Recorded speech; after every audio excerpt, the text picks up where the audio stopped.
E aí, pessoal, tudo bem? Vamos agora para a segunda parte da nossa aula sobre memória.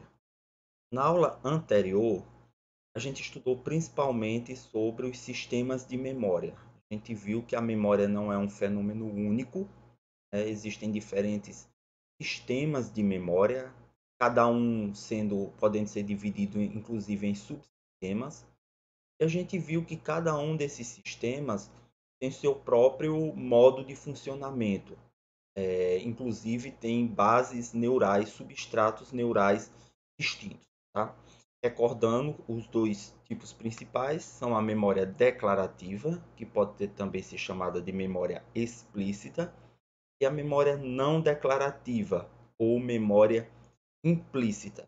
A memória declarativa é aquela que faz o processamento da informação de forma consciente, nos permite memorizar episódios da nossa vida, contém, portanto, a nossa memória autobiográfica, bem como conhecimento, fatos, informações gerais sobre o mundo, a natureza e a sociedade.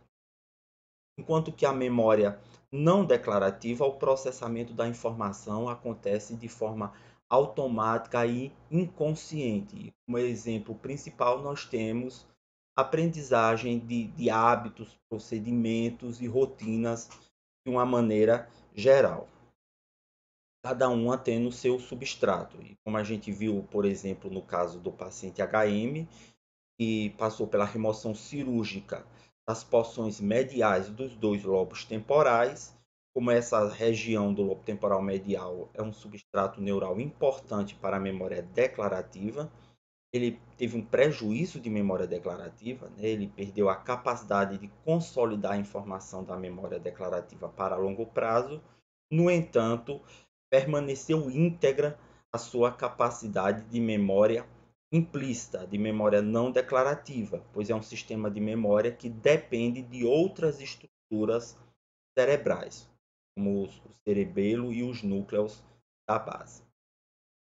Dito isso, vamos fazer mais algumas considerações, estudar mais alguns pontos que são interessantes a respeito da nossa memória. Uma primeira questão que se coloca muito é quanto é que cabe.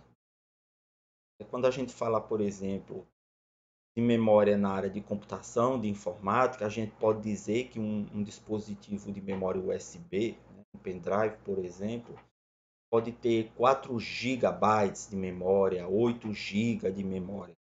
E na nossa memória, quanto cabe de informação? Na memória de longo prazo é uma infinidade, é até difícil falar qual seria a capacidade de informação que nós podemos armazenar nela. Já a memória de curto prazo, ela é mais limitada. A memória de curto prazo, ela é tanto limitada no tempo, por isso que é de curto prazo, então a gente consegue armazenar a informação apenas por um intervalo mais curto de tempo. Daí, ou ela vai ser consolidada para longo prazo, ou ela vai se perder, vai ser esquecido. E também é limitado pela quantidade de informação. Então, a gente sabe que no curto prazo, nós não podemos manter uma grande quantidade de informação. Mas quanto? Né? Quanto é que cabe nessa memória de curto prazo? Bom, essa é uma questão um pouco complexa e para responder, a gente precisa primeiro avaliar o que é que a gente considera como quantidade, qual seria a nossa unidade de medida para falar de memória de curto prazo. Então, se costuma dizer que na nossa memória de curto prazo, nós somos capazes de armazenar aproximadamente 7 unidades de informação. 7 mais ou menos 2, que nos coloca então numa faixa de 5, no mínimo 5, no máximo 9 unidades de informação. Mas o que eu quero dizer com unidades de informação? São Eu digo que são 7 dígitos, são 7 letras, 7 palavras, 7 frases, 7 textos. Como é que funciona isso? Então, o conceito bem aqui é a unidade de informação, uma unidade semântica, ou seja, um conjunto que faça sentido de alguma forma. Então, por exemplo, se eu pego aqui e eu tenho esse conjunto de letras, eu tenho aqui 14 letras, não é isso? E essas letras, elas, da forma como foram agrupadas aqui, não fazem qualquer sentido. Pelo menos para mim, aqui não representa nenhum tipo de sigla, nenhuma unidade que faça sentido. Então, se eu tiver que memorizar essa sequência de letras, vai ser letra por letra.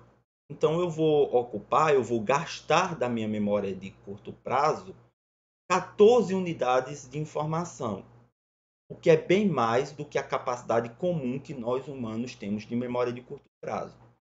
Então, provavelmente, se você listar para mim assim, essas 14 letras e depois pedir que eu repita, logo em seguida que eu repita quais as letras que eu vi ou que eu ouvi, provavelmente eu só vou conseguir repetir corretamente em torno de 7 letras.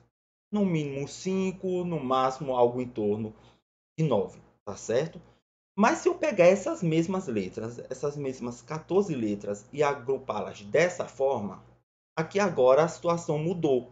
Essas letras estão agrupadas em unidades que fazem sentido. Então, I, P, G, E não são apenas quatro letras quaisquer agrupadas aqui. Aqui existe um conceito. Eu estou me referindo ao Instituto Brasileiro de Geografia e Estatística, uma instituição pública que faz pesquisas, que faz os censos e tudo mais. Então aí essas quatro letras estão reunidas em uma unidade de informação e, portanto, só vai ocupar na minha memória de curto prazo uma unidade, vai gastar uma unidade, por assim dizer. Da mesma forma com relação a todos os outros, CPF, o cadastro de pessoa física, o nosso Instituto Federal do Ceará e a grande doença do momento, a doença do coronavírus, a Covid, tá certo? Então, de 14 unidades de informação, eu agora tenho apenas 4.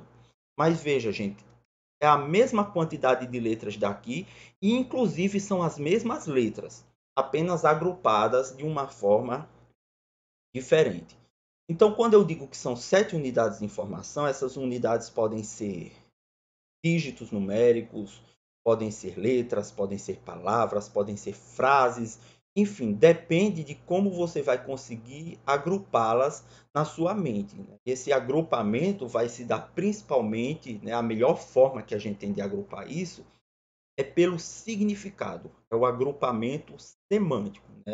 A gente pode até agrupar de outras formas, com aspectos da aparência física e tudo mais, mas não é tão eficiente quanto o agrupamento semântico.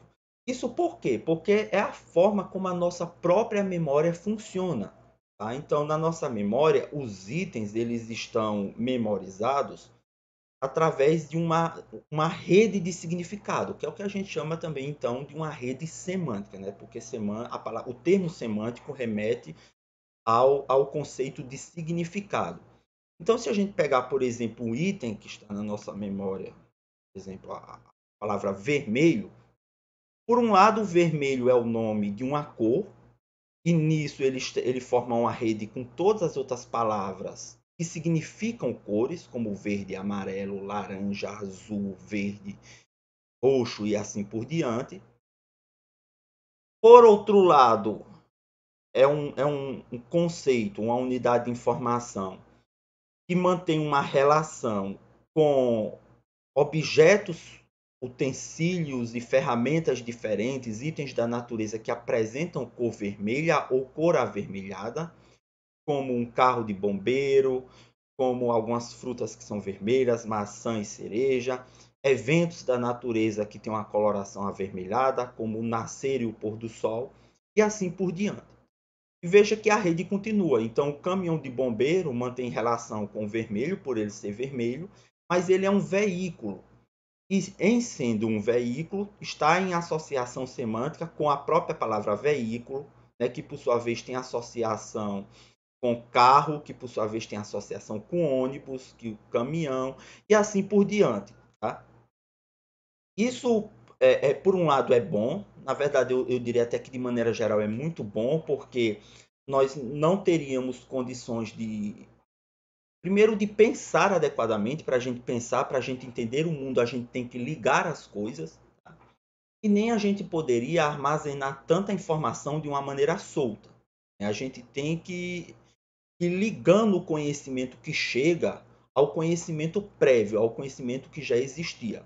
Isso é necessário, portanto, para que a gente possa armazenar mais informação, mais conhecimento, e para que a gente possa realmente construir um conhecimento que faça sentido, um conhecimento que tenha significado. Do contrário, seriam unidades de informações soltas, uma coisa não se ligava com nada e nada faria sentido. Seriam unidades de informação avulsas e não verdadeiramente conhecimento. Mas o fato de a memória estar organizada dessa maneira também pode nos pregar algumas peças. E aí que vem, por exemplo, a situação das falsas memórias. Então, se eu apresentar, por exemplo, um conjunto de palavras que tem relação com vermelho, sejam cores ou sejam eventos que são vermelho, mas não mencionar a palavra vermelho, é provável que você diga que viu ou ouviu a palavra vermelho, mesmo que isso não tenha acontecido. Por quê? Porque você ativou toda a rede que estava relacionado à unidade de informação vermelho, né? Facilitando com que esse item ele seja recuperado de forma consciente da sua memória, mesmo que ele há poucos minutos atrás não tenha sido ativado, mesmo que essa palavra não tenha sido dita. Tá? E, gente, isso aqui não é apenas um conceito, uma construção teórica. Tá? Essa é, de fato, a forma pela qual a informação ela é armazenada para longo prazo no nosso córtex cerebral. Vamos lembrar que a informação ela é armazenada através da interação entre os neurônios, através de sinapses. Então, cada conceito, cada informação dessa daí é uma rede de neurônios, uma circuitaria neuronal. E quando um conceito tem uma relação com outro, significa que eles compartilham uma parte dessa circuitaria. Então, se eu ativo a circuitaria para o item vermelho, eu já ativei um pouco a circuitaria para o item carro de bombeiro ou caminhão de bombeiro, de forma que ele já fica facilitado. Né? Vai ser bem fácil ele ser ativado ou recuperado uma vez que uma parte da circuitaria que representa esse outro item já está ativada. Portanto, a informação ela funciona de maneira integrada. Aqui eu trago uma ilustração para vocês, que é um resumo, né, uma ilustração de um estudo que foi feito com jogadores de xadrez, desses experts, os jogadores profissionais que são campeões de grandes torneios e tudo mais. E viram como é que eles conseguem memorizar a posição das peças no tabuleiro, porque alguns desses jogadores eles conseguem a proeza de jogar, por exemplo, de olhos fechados. Eles vão dando o comando para movimentar as peças e precisam manter na sua memória e atualizando o tempo todo a posição das peças no tabuleiro, já que eles não estão vendo. Eles também conseguem jogar com várias pessoas ao mesmo tempo, né? Vai passando de mesa em mesa. Então, isso significa ter uma boa memória da posição nas peças no tabuleiro. E quando foi investigado, o que se viu é que a estratégia que eles utilizam é de agrupar as peças. Então, eles não pensam nas peças, não as imaginam individualmente. Eles criam na mente deles sequências, agrupamentos de peças, tá? Para poder, e uma vez existindo esses agrupamentos, eles pensam onde é que cada um deles estão. Só assim eles podem dar conta dessa alta demanda na sua memória. Então, gente, chegando nesse ponto, a gente precisa pensar um pouco sobre como é que a nossa memória funciona, mas pensando cada uma das suas etapas de processamento. Né? A gente viu que existe uma etapa inicial de codificação, que é quando a gente adquire essa informação e ela pode ser armazenada na memória de curto prazo. E uma vez estando na memória de curto prazo, é possível que essa informação ela sofra o processo de consolidação, ou seja armazenada de uma forma mais estável, mais permanente na memória de longo prazo. Tanto na memória de curto prazo quanto na memória de longo prazo, a informação ela pode ser recuperada, que a gente chama de recuperação, que é evocação, lembrança, recordação e assim por diante, tá? Existem vários fatores que afetam, né, o desempenho e o processamento da memória em cada uma dessas etapas. Nós vamos falar de algum deles, a começar pela fase de codificação, que é aquele momento que, por exemplo, pensando em estudo, que é ali que a gente está estudando mesmo. Eu estou adquirindo aquela informação, estou armazenando ela inicialmente na minha memória de curto prazo, que pode ou não vir a ser consolidado para a memória de longo prazo. Então, quais são os fatores que afetam a memória pensando na codificação, né? naquele momento que você está estudando, por exemplo. Tá? Um dos fatores que afetam muito é o que a gente chama do tipo de codificação que você está fazendo, ou seja, qual é a estratégia que você está utilizando para se apropriar daquele conteúdo e armazená-lo na memória de curto prazo. Eu trago aqui para vocês um gráfico resumindo os resultados de uma pesquisa clássica, né, feita em meados da década de 70 do século passado, mas que cujos resultados foram confirmados e ampliados posteriormente. Tá?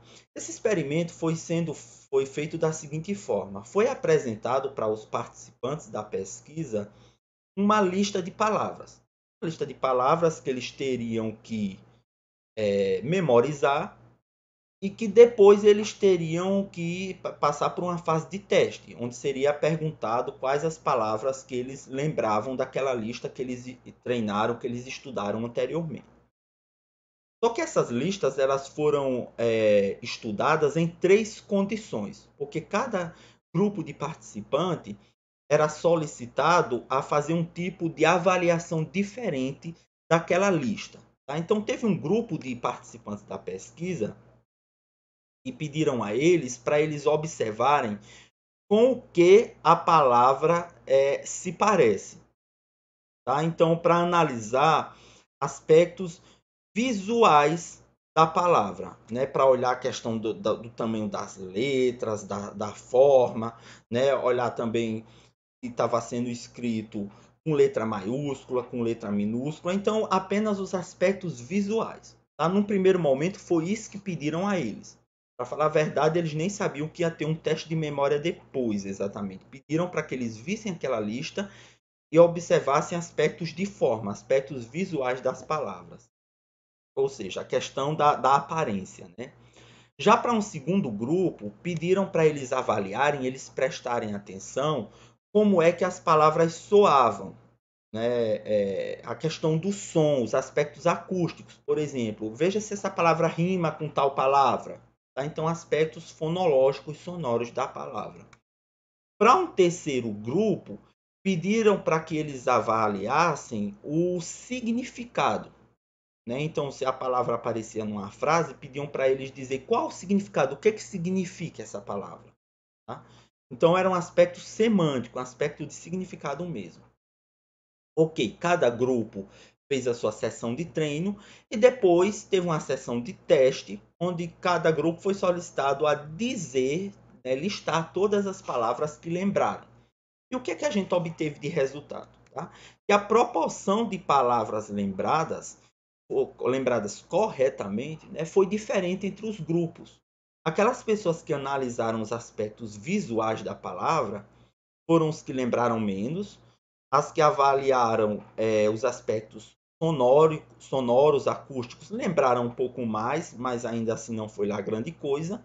E o melhor desempenho a gente viu aqueles que olharam para os aspectos do significado. O que é que significa isso? Então, é que a forma como a gente processa a informação, os aspectos que a gente olha, os atributos que a gente analisa, influenciam bastante, influenciam de maneira significativa a forma pela qual a gente codifica e o quanto a gente vai ser ou não capaz de lembrar isso no futuro, seja um futuro próximo ou um futuro remoto, um futuro mais distante, tá? Então, quando a gente pensar, por exemplo, até no estudo, no contexto educacional escolar, se você está estudando alguma coisa, você está olhando para aquilo apenas nos seus aspectos superficiais, ou você tá olhando qual é o significado real daquilo, você está fazendo relações, né? Você está fazendo o que a gente chama de uma codificação mais profunda. Porque quanto mais você buscar o significado, quanto mais você fizer associações, melhor está sendo a codificação daquela informação. E, portanto, muito mais provavelmente, essa informação poderá ser recuperada da memória numa ocasião posterior que você necessitar, como, por exemplo, quando você for fazer uma prova.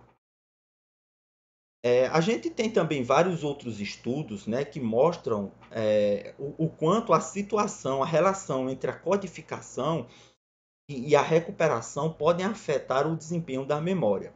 Aqui também eu trago para vocês um outro estudo clássico lá da década de 70, que é bem interessante, que ele mostrou que se a gente estuda algo, a gente codifica alguma informação em um determinado ambiente, mais facilmente a gente vai recuperar essa informação se a gente estiver naquele mesmo ambiente. Tá? Esse estudo, como foi que ele foi feito? Ele foi feito com a colaboração de mergulhadores. Tá? Então, os mergulhadores eles tiveram que estudar uma lista, ver uma lista de palavras. Só que algumas dessas pessoas, né, foram apresentadas essa lista de palavras na superfície, enquanto que outros foram apresentados enquanto eles estavam mergulhando, enquanto eles estavam imersos na água. Tá? E depois foi feito um teste. As pessoas que aprenderam, que viram as listas de palavras na superfície, uma parte foi testada também na superfície, outra parte foi testada mergulhando, enquanto que aquele outro grupo que viu a lista de palavras lá debaixo d'água, uma parte foi testada debaixo d'água e outra parte na superfície. Tá? Então, o que é que a gente tem aqui? Vamos ver os resultados. Aqui nós temos os resultados para aqueles que estudaram, que viram as palavras na superfície, né, mas que fizeram um teste na superfície ou mergulhando.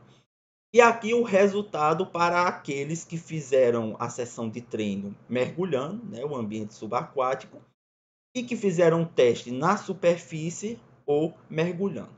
O que é que a gente observa, gente? Que o melhor resultado é quando existe a congruência, quando existe a concordância entre o ambiente de treino e o ambiente de teste. Então, quem viu as palavras na superfície recordou melhor quando testado na superfície. E quem viu as palavras no ambiente subaquático recordou melhor quando viu isso no ambiente subaquático. Claro que aqui é uma situação bem extrema, né? Significa que porque você estar na superfície ou estar no ambiente subaquático não é só, inclusive, uma diferença no ambiente, mas é uma diferença também no meio interno, porque várias variáveis do nosso corpo se modificam para se adequar àquela situação, né? Que você tem uma pressão maior e tudo mais. Mas esse estudo ele foi já replicado em vários outros contextos, né? E ele mostra essa relação que a gente chama de dependência de contexto. Então, se eu aprendo algo numa determinada situação, né? Não precisa ser realmente um lugar, pode ser uma situação, a situação em que eu me encontro e que o meu corpo se encontra, mais facilmente eu vou lembrar aquilo se eu estiver nessa mesma situação. Isso vale, por exemplo, para questões emocionais. Já tem estudos que mostraram que algo que eu estudo, que eu aprendo quando eu estou alegre, eu vou recuperar mais facilmente quando eu estiver alegre. E algo que eu estudo, né, se eu estudo uma lista de palavras ou alguma outra coisa enquanto eu estou triste, eu vou lembrar mais facilmente quando eu estiver triste. Tá? E como é que a gente explica esse fenômeno? Isso tem a ver, muito provavelmente, com a questão também das dicas. Né? Então, se eu estudo, por exemplo, um determinado assunto, numa determinada hora do dia, num determinado lugar, com um determinado conjunto de pessoas, enfim, um contexto, e depois eu me submeto a esse contexto novamente, todos aqueles elementos que estão ali presentes eles funcionam como dicas, né, como itens que vão facilitar a recuperação da informação. Tá? Então, esse é um efeito, esse fenômeno que a gente chama de dependência de contexto, é um fenômeno muito interessante da nossa memória. Tá? E agora, gente, vamos falar um pouco da evocação. Porque veja o seguinte: ok, a gente armazenou algo na nossa memória, houve a codificação e está armazenado na memória de curto prazo. Se está lá, eu posso evocar. Pode ser também consolidado para a memória de longo prazo e se está lá, eu posso evocar. Eu posso, mas não existe garantia de que isso aconteça. Às vezes, o que ocorre é que a informação está lá, ela está armazenada, seja na memória de curto ou principalmente na memória de longo prazo, mas naquele momento eu não consigo evocar, eu não consigo recuperar a informação. Quantas vezes já aconteceu com a gente, de a gente tentar, por exemplo, lembrar o nome de uma pessoa, ou lembrar de um conceito, lembrar do nome até de um objeto, e não conseguir naquele instante, por mais que se esforce, e horas depois, dias depois, aquele nome, aquele conceito vira a nossa consciência com a maior facilidade. Isso dá uma prova que você não esqueceu. Aquela informação, ela apenas estava temporariamente indisponível. Né? Então, mesmo que a informação ela tenha sido adquirida e ela esteja lá na memória de curto ou de longo prazo, a gente precisa ser capaz de evocá-la para poder utilizar. Temos que evocar, lembrar, recuperar. E nem sempre isso é possível. Então, existem fatores, hoje nós sabemos, que favorecem ou não a nossa capacidade de evocar. Isso não tem nada a ver com a codificação nem com o armazenamento. A informação já está lá armazenada. Mas é a questão, a gente vai conseguir recuperar ou não naquele determinado momento, tá certo? Então, esquecimento é diferente de incapacidade de evocar. Né? Esquecer seria algo como a informação foi apagada. Incapacidade de evocar significa que naquele momento você não pode. Né? Fazendo uma analogia, é como se a gente colocou algo numa gaveta. Tá? Imagina que num momento a gaveta esteja fechada ou ela esteja emperrada. Naquele instante você não consegue abrir, não pode acessar a informação que está lá dentro, não pode ler os papéis que estão lá dentro. Mas a informação está lá. Né? E se você utilizar outra estratégia, se você tiver a chave, se você tiver como desemperrar, você vai conseguir acessar essa informação. Tá? Então, mais ou menos assim funciona com a nossa memória. Para a gente recuperar as informações, é muito importante o funcionamento da parte aqui mais anterior do nosso cérebro, que é o córtex pré-frontal. A gente sabe que toda essa região aqui é o córtex frontal, tá? Lembrem dos lobos, né? Temporal, occipital, parietal aqui e aqui na frente o frontal. E essa parte mais da frente do frontal a gente chama de pré-frontal. Ou seja, o que é a parte mais anterior do frontal. Essa região ela é muito importante para recuperar a informação.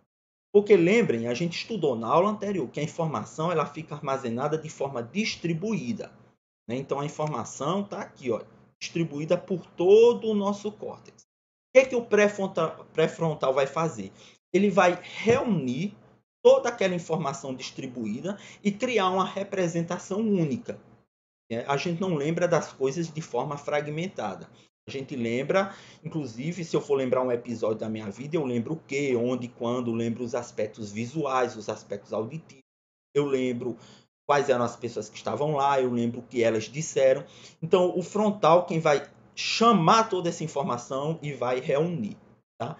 É uma estrutura, portanto, fundamental para a recuperação, para a evocação da nossa memória. E é uma tarefa que exige muita atenção. A gente só pode lembrar de uma coisa se a gente tiver com a atenção direcionada a ela. Né? Ou nós mesmos direcionamos a atenção a isso, ou algum aspecto do ambiente, uma dica, algo que uma pessoa falou, direcionou a nossa atenção. Você imagina que a gente tem um compromisso, mas se a gente não está pensando, não está lembrando desse compromisso, vai passar desapercebido. né? Então a gente precisa estar atento para conseguir lembrar daquele compromisso, ou então algum estímulo, alguma dica, como por exemplo um despertador, um alerta, alguma coisa, uma pessoa que vem e lembre você, que chame sua atenção para aquele compromisso, para que você possa efetivamente lembrar dele. Quando isso não acontece, quando falta a atenção, então a gente falha na nossa capacidade de recuperar, muitas vezes pagando na sociedade, no estudo, no trabalho, um alto preço por isso. Então, gente, quais são os fatores, né, que influenciam o sucesso da evocação? O que é que a gente já sabe de fenômenos que ajudam ou que atrapalham a nossa capacidade de conseguir recuperar a informação que está armazenada na memória? O primeiro fator é a atenção às dicas. A gente já sabe que as dicas são esses elementos que guardam alguma relação com aquele estímulo que a gente quer lembrar, né? A dica pode ser uma palavra semelhante, pode ser a primeira letra da palavra, enfim, qualquer coisa que remeta àquilo. Mas se a dica está presente, a gente precisa prestar atenção a ela. Nós precisamos ser capazes de perceber, tá? Então, se eu digo assim, qual o principal produto do ponto de vista energético, né, do processo de respiração celular, tá? Então, a resposta é ATP. Tá? Mas eu não estou lembrando que é ATP, então eu vou fornecer uma dica. A dica que eu vou fornecer, né, eu quero chegar no alvo, que é o ATP, mas está aqui uma interrogação porque eu não estou lembrando. Então, a dica que eu vou fornecer é que é uma molécula. Né? Porque às vezes você pode estar pensando que é outra coisa. Não, eu digo que é uma molécula, e como ATP é uma molécula, então isso pode me ajudar. Mas isso só será possível se eu prestar atenção nessa dica, na sua ocorrência. Muitas vezes no ambiente existem dicas que nos ajudam a lembrar eventos cotidianos mesmo, mas nós não prestamos atenção a essas dicas. Tá? A segunda questão, o segundo ponto, é a relevância da dica. Porque existem dicas que são melhores, são mais relevantes. Outras nem tanto. Tá? Então, por exemplo, eu posso, para tentar lembrar de ATP, eu posso dar a dica átomo. Não é uma boa dica. Né? Porque o ATP é formado de átomos, até é. Mas ele em si não é o átomo. O ATP em si é uma molécula. Então, molécula, a palavra molécula será uma dica muito melhor do que a palavra átomo. Quanto melhor for a dica, mais facilmente eu vou conseguir recuperar aquela informação. Tá? Terceiro aspecto é o que a gente chama da força de relação, o quão próximos são a dica e o alvo. Tá? Isso, inclusive, pode variar de uma pessoa para outra. Né? Eu posso, para duas pessoas, imagina que são dois estudantes fazendo uma prova, eu dou a dica molécula, para eles tentarem lembrar do ATP, mas uma pessoa não consegue lembrar e a outra consegue. Por quê? Porque essa outra pessoa já estabeleceu muito bem na mente dela, na memória dela, que o ATP é uma molécula.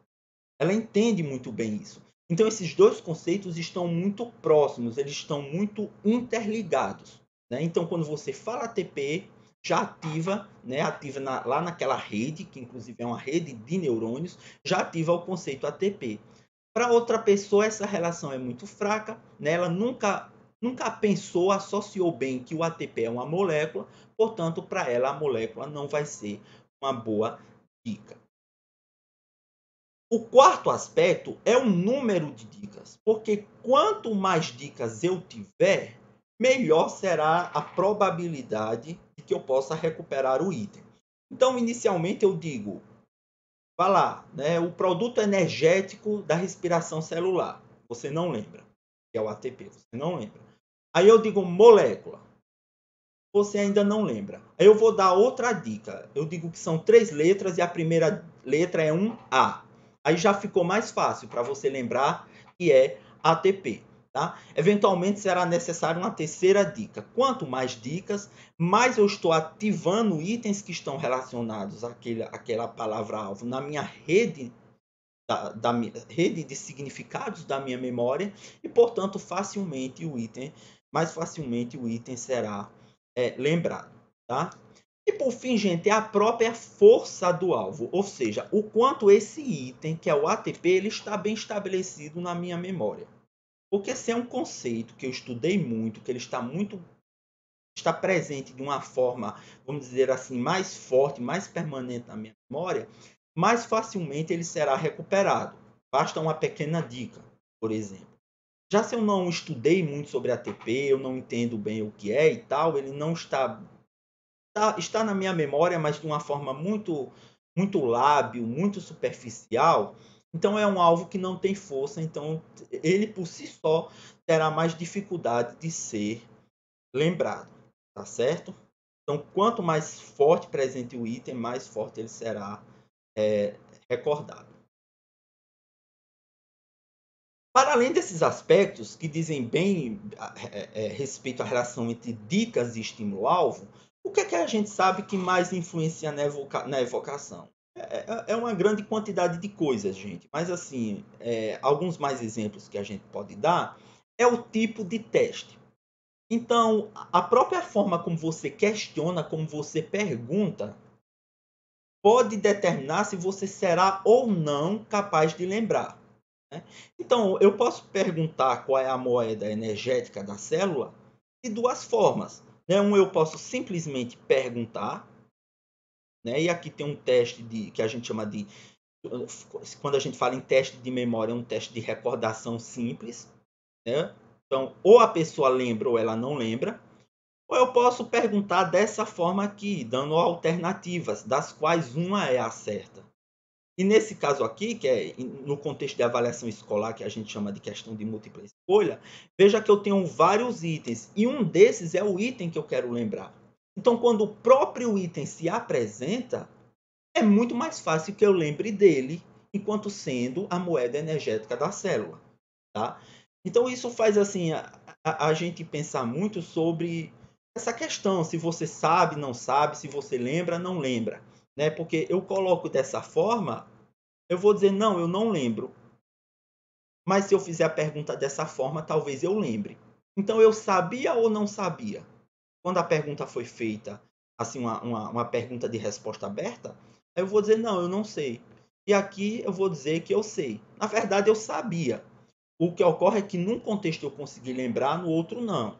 Agora, claro, numa situação como essa, para você lembrar, significa que a informação ela foi armazenada de uma maneira mais forte, mais profunda e mais significativa. Né? Você não precisou de nenhuma dica de nada. Só com a pergunta você já conseguiu recuperar a informação desejada. Tá? E no dia a dia, na vida da gente, a gente lida com as duas situações. Né? Muitas vezes a gente tem que lembrar algo sem nenhum outro aspecto. Outras vezes você tem que reconhecer. Né? Então você tem que olhar entre três canetas e dizer qual é a sua, entre aquelas opções. Né? Então os testes de recordação livre, os testes de reconhecimento entre várias opções, não são só coisas de tarefas de memória e de provas de escola. São coisas que acontecem no dia a dia e a nossa memória, a nossa capacidade de evocar tem que lidar com esses dois tipos, além de vários outros. Né? Uma coisa que influencia muito, mas muito mesmo, nossa, isso aqui renderia toda uma aula, toda uma discussão, são os fatores emocionais, tá? Então a emoção ela impacta bastante a memória em todas as suas etapas, na codificação, a consolidação, a parte de evocação, tá? A gente sabe, como eu falei para vocês, que se eu aprendo algo quando eu estou feliz, é mais fácil eu lembrar quando eu estou feliz. Se eu aprendo algo quando eu estou triste, é mais fácil eu lembrar quando eu estou triste. A gente sabe que eventos emocionais, independente de como você está, eventos emocionais são mais facilmente lembrados do que eventos neutros. Né? Então, pensar, por exemplo, na memória episódica da gente, momentos da nossa vida tiveram um grande impacto emocional, seja positivo ou negativo. A gente tem maior dificuldade até de esquecer, muitas vezes são coisas negativas, aversivas, tristes, que a gente gostaria de esquecer, mas a gente nem sequer consegue.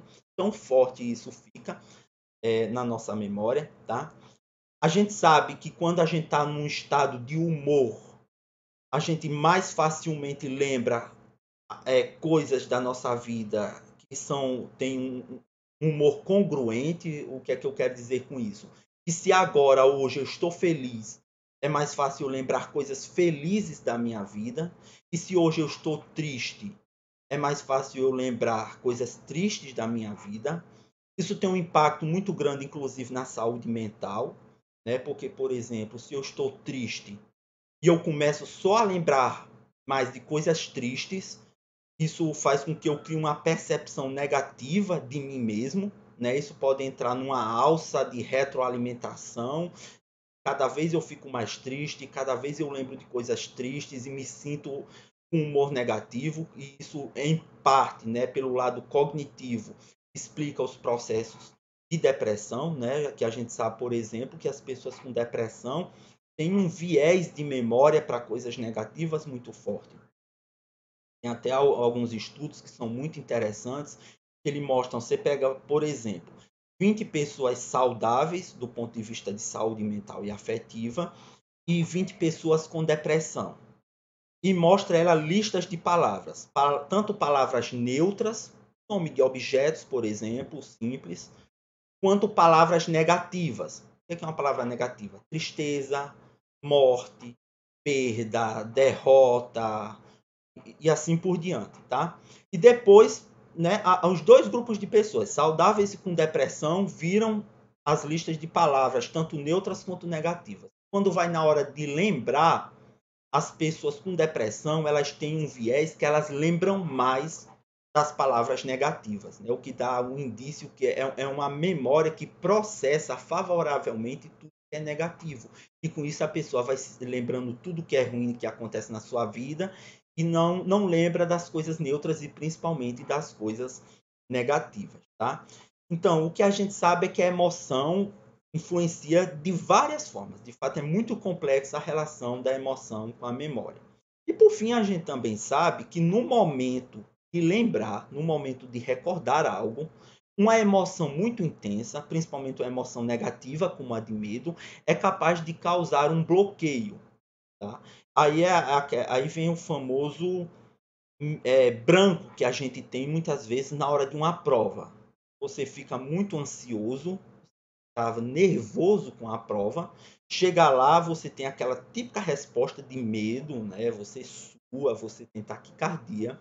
Isso prejudica bastante o adequado funcionamento do seu córtex pré-frontal, de forma que você não consegue recuperar a informação da memória de longo prazo. Você estudou, a informação está lá, ela foi codificada, ela foi armazenada, inclusive na memória de longo prazo, mas naquele instante que você tá apresentando uma resposta emocional de medo, você não consegue lembrar. Tá? Por isso que situações de medo, né, situações de ameaça, elas são muito prejudiciais para os estudantes e no contexto educacional. Nada que possa promover medo, angústia em momentos de avaliação, principalmente, deve existir ou deve ser incentivado. Muito pelo contrário, deve ser combatido. Né?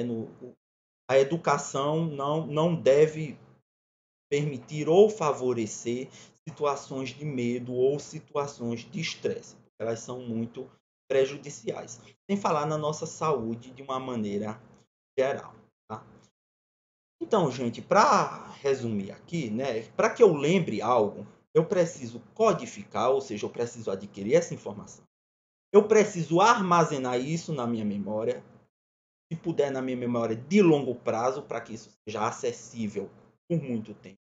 E eu preciso recuperar, ser capaz de recuperar. Se alguma dessas coisas falharem, ao final eu não vou poder utilizar a informação na minha memória, certo? Então a gente fica por aqui, né? E espero que possamos ter entendido um pouco mais sobre como ocorre o processamento da informação na nossa memória. Até a próxima aula e um abraço.